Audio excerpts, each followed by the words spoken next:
independence, NBC's Carrie Sanders is in Kingston, Jamaica for us and talking to folks on the ground there. Carrie, there was a survey back in August that actually found 56% of Jamaicans support removing the British monarch. And that was, by the way, before the Queen died. And they're also asking for reparations for the atrocities of slavery. As you talk to folks on the ground there in Jamaica after the death of the Queen, what are you hearing?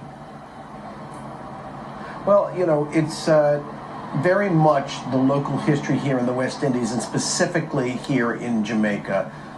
The folks who live here, majority of them are descendants of slaves, and they were brought here by the Royal African Company, which was directly in line with the monarchy that succeeds today in King Philip III, or King Charles III. And so what you have is a lineage that many here say means that those who are in authority now should apologize and should recognize that the money that was taken off of the backs of slaves here from the sugar plantations is money that not only added to the wealth of the monarchy, but over the centuries compounded, making them even wealthier.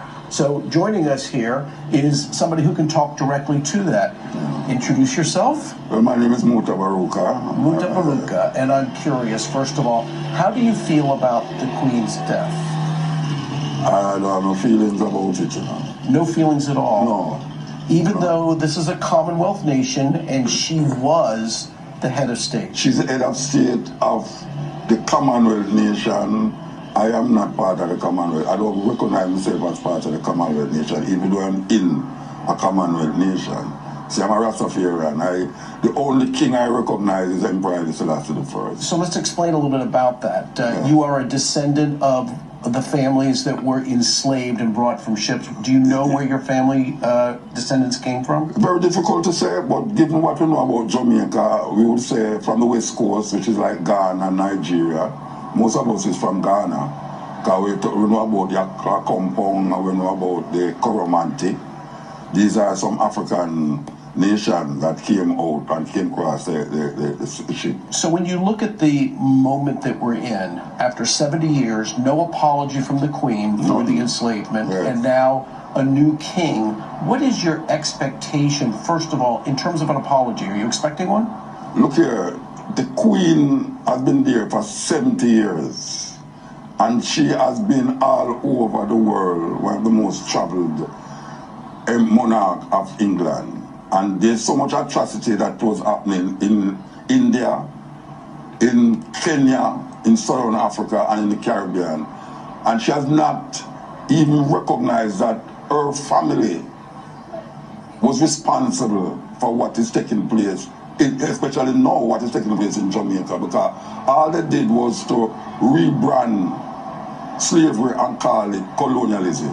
So it's the same thing. So now we go forward as opposed to looking back. Yes. What is your expectation? Yeah, all right. My expectation is that we will have to continue the struggle to make whosoever is on the throne now recognize that there's something that is need to be done right now, and that is an apology and reparation. Okay. So thank you very much. Yeah. You know, calculating reparations, Yasmin, is very complicated because some would say that in the 1800s, when the slave owners were actually compensated to the tune of 20 million pounds, that why did the slaves get any of that money? And if that were the case, then maybe the money that has since, you know, you think about inflation, you think about how money could have been invested in compounding, that we're talking perhaps billions, and some people have even calculated trillions of dollars. Yeah.